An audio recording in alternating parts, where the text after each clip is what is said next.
Hello, everyone, and welcome back to the Remnant Christian Book Reading channel. If you haven't done so already, you should definitely check out the first part of the Elijah Project, Book 1. Now, it was amazing, it was a good book, but now we're on to our second book.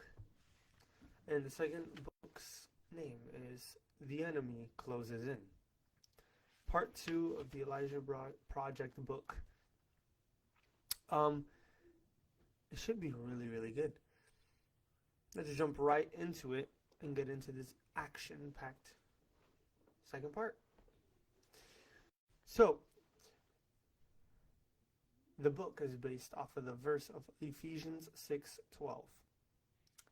For our struggle is not against flesh and blood, but against the rulers, against the authorities, against the powers of this dark world, and against the spiritual forces of evil in the heavenly realms. That's Ephesians 6:12. Let's get into chapter 1. The chase continues. The tires of the old RV squealed around the turn. Piper flew across the motorhome, slamming hard onto the door. "Zach, slow down!" Of course, her big brother didn't listen. What else was new? But this time he had an excuse. Driving the RV up the winding mountain road was tricky, especially when people were chasing them. Especially when those people wanted to kidnap their little brother. Especially when they had guns. He took another corner, throwing Piper the opposite direction. "Zach!" He grinned, pushing aside a lock of his handsome black hair. Handsome if you like haircuts that look like they were trimmed by a lawnmower. Throwing a look out the back window, Piper saw the green van closing in. She glanced at 6-year-old Elijah. He was sound asleep. Although she loved him dearly, the kid was definitely odd. He seldom, if ever, talked, but he always seemed to know things no one else did. Then there were the miracles. Healing a girl in the hospital, raising a puppy from the dead. Of course, they tried to keep this stuff secret, but people always found out, which was probably why the bad guys were after them. Which was probably why their parents had been kidnapped and hidden in these mountains. Someone very evil was using them as bait. And Piper and Zach were the only ones who could save them. "What if it's a trap?" Piper had asked as they started out on their journey. "What if Mom and Dad didn't send that message wanting us to rescue them?" "Then it's a trap," Zach suggested. "What other choice do we have?" Of course, he was right. It was just as hard to remember little details like that when you were being thrown around a motorhome like a human ping pong ball. They took another corner, faster and sharper than all the others. "Zach!" The driver of the green van was a skinny guy by the name of Silas, and he was shouting to his red-haired passenger, Monica. "Are you sure they're going to break down?" "That's what Shadow Man said." "Right, but has he ever been wrong before?" she asked. "No, but then shut up and keep driving." Monica was not exactly the polite type. A third voice called from the back. "Shadow Man, he's like my hero." Silas and Monica rolled their eyes. They always rolled their eyes whenever Bruno spoke. He was a huge man with a tiny brain. "Wanna know why?" he asked. "Why?" Silas said. "'Cause he brought me and Monica together." Monica stole a look over her shoulder. As always, the man was all misty-eyed and gaga over her. As always, she felt her stomach churn. And, as always, she answered it in her most pleasant screech. "Put a sock in it!" "Yes, my sweet," he sighed dreamily. "Whatever you say." The RV gave a loud clunk. "Oh no!" Piper cried. "What's that?" "I don't know." Zach pressed on the gas, but it did no good. Clunk, clunk. They were definitely slowing down. "There's a gas station." Piper pointed to the right. "Pull in there." "Just wait for those creeps to grab Eli?" Zach argued. Clunk, clunk, clunk. Piper glanced at her little brother, who was now wide awake and looking out the side window. Not only looking, but grinning and waving. Piper followed his gaze to the road. No one was there. Clunk, clunk, clunk, clunk. Finally, the engine stopped. Zach dropped the RV into neutral and coasted the rest of the way into the station. "Look out!" Monica screamed. Silas looked up just in time to see a hitchhiker standing in the middle of the road. He hit the brakes. They skidded out of control and swerved, barely missing the old man. "Watch it!" Now they slid toward the guardrail and a 200-foot drop-off.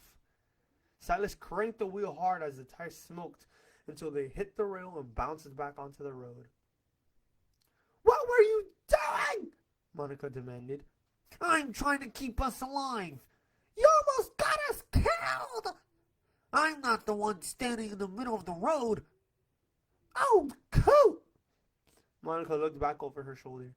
"He could have gotten us all." She stopped. "Wait a minute.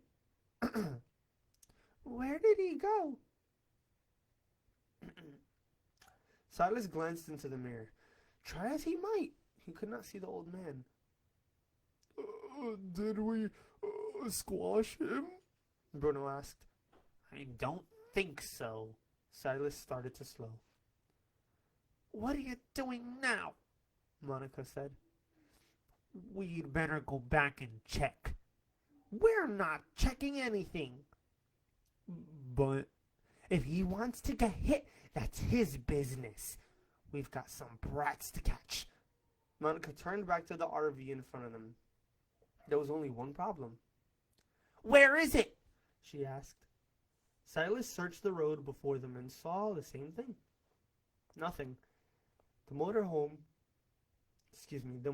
they'd been chasing all this time was nowhere to be seen. "Where'd it go?" Bruno asked. "I don't know." Silas frowned. "They were right in front of us a second ago." "Well, step on it!" Monica shouted. "Don't let them get away!" "Did you see that?" Zach asked. He watched as the green van continued up the highway, passing them and the gas station. "They didn't even see us," Piper said. "They were too busy swerving and skidding." Zach searched the road. "I wonder why." "Maybe they were trying to miss a deer or something." Zach shook his head. "No, there was nothing there." He glanced into the mirror to see Elijah sitting in his seat, smiling back at him. Piper spotted him too. "Looks like the little guy knows something we don't." Zach nodded and let out a weary sigh. So what else is new?" Mom and Dad sat chained to opposite walls in the cold, dark room. "How are you holding up?" Dad asked. His voice was hoarse and cracked from lack of water. I just can't stop thinking about the kids," Mom said. He heard the worry in her voice and nodded. "We just have to..." He swallowed back the emotion in his voice and tried again. "We just have to be strong." Outside, there was the rattling of keys. The door creaked open and a guard just slightly smaller than a semi-truck entered the room. "Time to see the boss," he grunted as he stooped to unlock their chains. "Please," Mom's voice quivered. "Not again. There's nothing we can tell him." "It'll be all right," Dad said. But inside he didn't believe it for a second. "I just can't face him," Mom began to cry. The way he burrows into my thoughts with those awful eyes. Stop your whining. The guard hoisted each of them to their feet. It'll be over soon enough. He pushed them into the dimly lit hall. If you're lucky.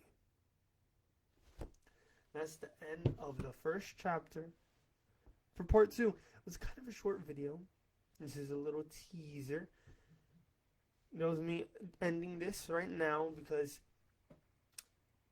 I have to go and read the rest of this. I like to at least read some of it before I read it to you guys, and I haven't read it because Thanksgiving just passed. So, yeah. So I have to read a little bit more, but I do hope you guys enjoyed this book. Next video we'll be doing 2 chapters. So I hope you're excited and you're ready. Let's see what the Shadow Man is going to tell Mom and Dad. Maybe he might kill them? Nah. We'll see. Anyways, I hope you guys enjoyed. If you did, give it a thumbs up. And if you really enjoyed it, maybe consider watching other videos and possibly subscribing. God bless you all. And remember that Jesus loves you always. Goodbye. And good night, good afternoon, and good day. Bye-bye.